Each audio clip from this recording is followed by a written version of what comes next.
역사의 흐름이라는 게 우연인가 필연인가. 먼 훗날 100년 뒤에 오늘의 그 탄핵까지의 과정, 그러니까 비상계엄 불법 선포부터 탄핵까지의 과정들을 보면은 이거는 이렇게 가야 된다, 갈 거다라고 생각을 했지만 몇 번이나 서로 의심하고 또 때에 따라서는 아슬아슬하다라고 생각을 했던 부분들이 있었거든요. 맞아요. 65년 전에 우리가 4.19 혁명을 볼 때도 그 정도의 어떻게 보면 부정선거가 있었고 그리고 그렇게 많은 국민적인 저항이 있었으면은 자연스럽게 대통령 하야로 이어지는 혁명의 승리로 이끌어지는 거 아닐까? 그런데 그 내막을 하나하나 살펴보면은 야 이때의 일이 아니었으면 또 이때의 일이 아니었으면 거기까지 가지 못했겠구나 하는 어떤 연결고리들이 우연처럼 나타나게 되고요. 그 우연을 필연으로 만들어냈던 사람들의 힘입니다. 그 하나하나의 고리를 만들어냈던 시민들의 힘을 다시 한번 생각해보자는 뜻에서 오늘 4.19 혁명을 준비를 했습니다. 오늘 우리가 이제 윤석열을 경험하면서 당연한 건 없다라는 거, 그리고 매 순간에 얼마나 힘들 줄 우리가 깨달았잖아요. 새끼 밥을 먹어도 미래가 없으면 이게 지옥이구나라는 거를 깨닫게 해줬어요. 그러니 독립운동가들은 얼마나 대단하냐,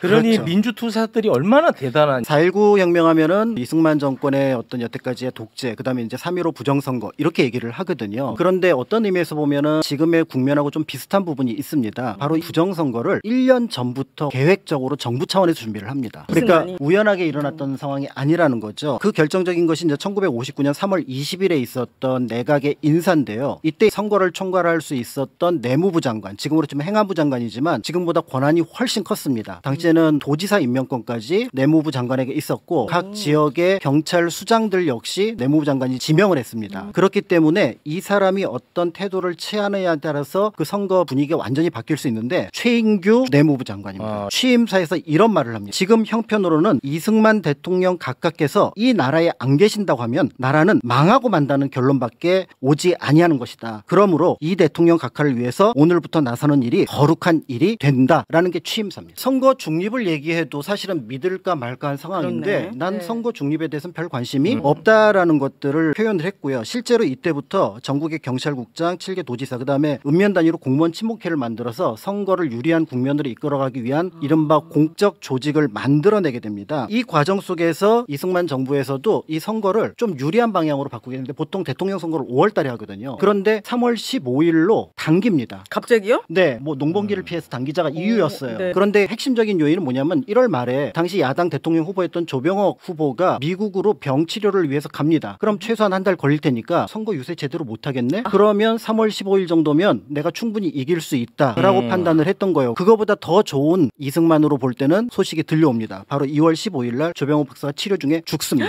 그러니까 결국은 이제 어떤 의미에서 보면은 대통령은 이승만 대통령이 된 게 99.9%입니다. 그럼 이제 중요한 건 또 하나 문제가 부통령이 대통령 따로 뽑고 부통령을 따로 뽑았거든요. 그런데 뜻밖의 기자회견을 이승만 대통령이 하는 거죠. 부통령은 동일 정당에서 나와야 하고 그렇지 않으면 내가 대통령이 당선되어도 따르지 않겠다. 이거는 반헌법적인 내용이거든요. 선거 부정이지 이거는. 그러니까 선거 부정을 넘어서서 나는 헌법을 따르지 않겠다. 이건 탄핵 사유입니다. 당시 이제 85살에 이르렀던 이승만 대통령이 유고가 되면은 그 권한이 자연스럽게 부통령에게 넘어갑니다. 그러니까 부통령 선거가 굉장히 중요하다라는 거는 볼 수가 있으나 그럼에도 불구하고 대통령 선거는 거의 이긴 상황에서 부통령 선거를 이렇게 표현을 했다는 얘기는 뭐냐면 선거 관리자들 잘해봐. 내가 보고 있어 라는 뜻입니다. 내가 이기는 것만으로 만족하지 않고 당시 부통령 후보였던 이기붕이 반드시 야당 후보였던 장면을 이겨야 돼. 근데 항상 열세였거든요. 여론조사에서. 그러니까 최인규를 비롯해서 부정선거를 준비하는 사람들이 조금 더 분발하지 않으면 안 되게끔 만들었다고 보여지고요. 실제로 이거를 계획이 굉장히 치밀하게 옮겼는데 이게 치밀하지는 않았던 것 같습니다. 왜냐하면은 민주당이 1960년 3월 3일 날 자유당의 비밀 문건을 입수해서 발표를 합니다. 여론에다가. 지금 이 사람들이 뭘 준비하고 있냐면은 4할 사전선거. 그러니까 40%의 사전 찬성 선거를 이승만과 이기붕을 지지하는 선거를 투표하면 넣는다. 그다음에 3인조, 6인조, 9인조로 해서 비밀 투표를 못하게 한다. 이런 내용들을 이미 문건을 입수를 했습니다. 그리고 그걸 여론에 발표를 했어요. 그런데 그냥 시행을 합니다. 그래서 그 최인규 장관이 뭐라고 얘기를 했냐면 이제 그런 것들에 대해 누가 문제 제기를 했나 봐요. 이렇게 언론 발표까지 났는데 이거 좀 멈춰야 되는 거 아닙니까? 그랬더니 세계 역사상 대통령 선거에 소송이 제기된 적이 있느냐. 법은 나중이니 우선 우선 당선시켜야 하고 콩밥을 먹어도 내가 먹고 징역을 살아도 내가 산다. 윤석열이랑 똑같네. 계엄 날 수도 있다는 소문이 있었는데 그냥 통발버렸잖아. 한 발 더 들어가면 나중에 이 사람은 사형 선고로 집행이 됩니다. 최인규는 집행되세요? 네, 박정희가 군사 쿠데타를 일으키고 난 다음에 4.19 혁명과 관련된 범죄자들을 처벌하거든요. 네. 그때 최인규는 처형을 합니다. 그러니까 이런 분위기 속이니까 1960년 3월 15일은 너무나 당연하게 이제 부정선거가 되는군요. 지역에서 있을 거라는 게 예상이 되니까 민주당 이제 선관위 관계자들은 눈에 불을 켜고 보는 거죠. 아니나 다를까 모든 지역에서 거의 부정선거가 이루어지게 됩니다. 처음에 이제 마산시당이랑 경남도당의 민주당 선거관리위원들이 이 선거는 이미 부정선거여서 우리 더 이상 이 선거를 치를 필요가 없다라는 보고를 중앙당에 하게 되고요. 그리고 지금과 다르게 당시는 부산, 마산이 굉장한 야당 성향의 도시였습니다. 그렇죠. 그러니까 이승만 정부에 대해서 굉장히 반발이 심한 도시였기 때문에 여기에서 제일 먼저 시위가 일어났는데 3월 15일 오후 3시부터 본격적으로 시민들이 모이기 시작합니다. 이거는 부정선거고 해보나 마나 특별한 의미가 없다라고 하면서 이게 6시, 7시까지 이루어지는데 마산 인구가 한 14만, 15만 이랬을 때거든요. 근데 1만 명이 넘는 시민들이 부두 근처에 모여갖고 시위를 합니다. 대단한 거야, 네. 진짜. 이 시대 SNS도 없는데. 그러니까. 어마어마하죠. 아니, 근데 여기에서 굉장히 안 좋은 부정적인 사건이 하나 일어났는데요. 갑자기 이때 정전이 돼요. 정전이 되니까 불이 딱 꺼지니까 경찰이 공포심을 느꼈는지 아니면 그 틈을 노렸는지 모르지만 발포가 이루어집니다. 그래서 현장에서 8명이 돌아가셨어요. 근데 당시에 이승만 정부에서 발표를 뭐라고 했냐면 이 마산에서 이런 시위가 일어난 거는 학생 데모에 너무 너그럽게 대처한 경찰 때문이다. 그리고 그 시위의 수법을 보니까 국계와 비슷하며 여기에 공산주의자가 섞여 있다. 그렇지, 또 또 빨갱이- 간첩으로 가는 거지.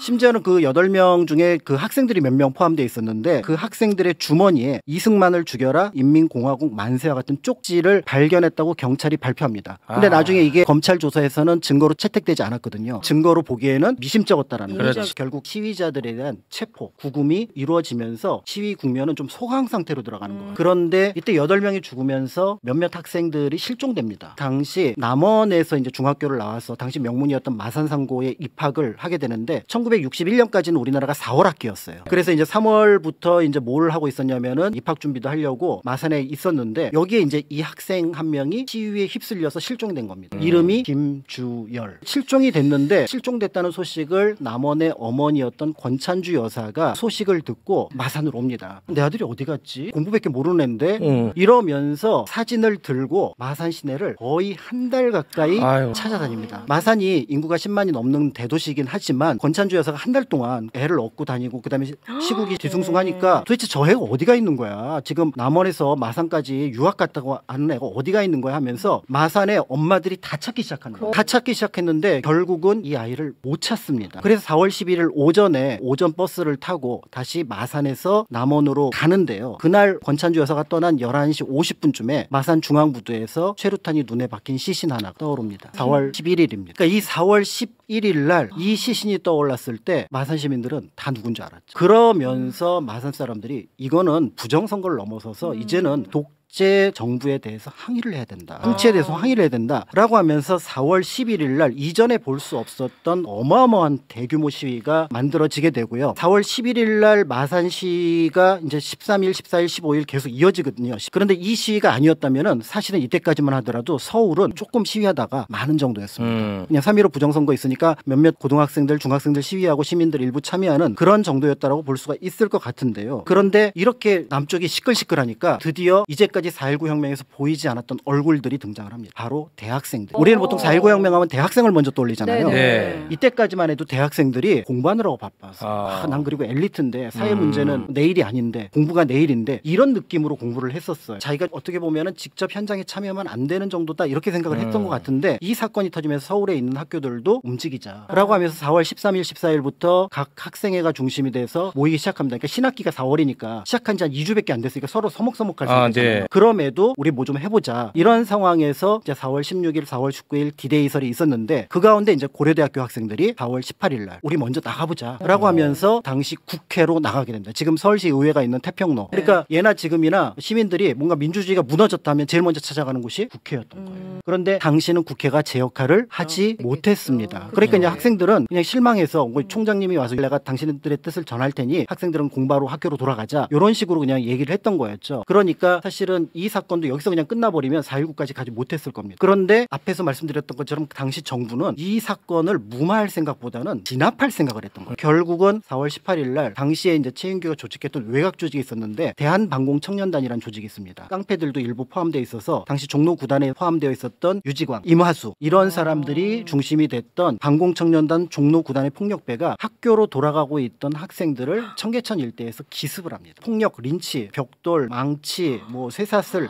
이런 것들을 이용해서 학생들을 때린 거예요. 고려대학교 학생들이 국회의사당에 간 것까지가 굉장히 중요한 사건이기 때문에 당시 기자들이 다 있었거든요. 그러니까 그 기자들이 있는 상황에서 폭력과 린치를 하니까 그 장면을 다 찍은 거예요, 사진으로. 대학생들이 길거리에 쓰러져 있는 모습들이 다음날 조간신문으로 모든 신문에 대서특필을 했었거든요. 이 신문에 이 사진들이 일면으로 톱으로 찍혔고 심지어는 몇몇 신문들은 오보가 납니다.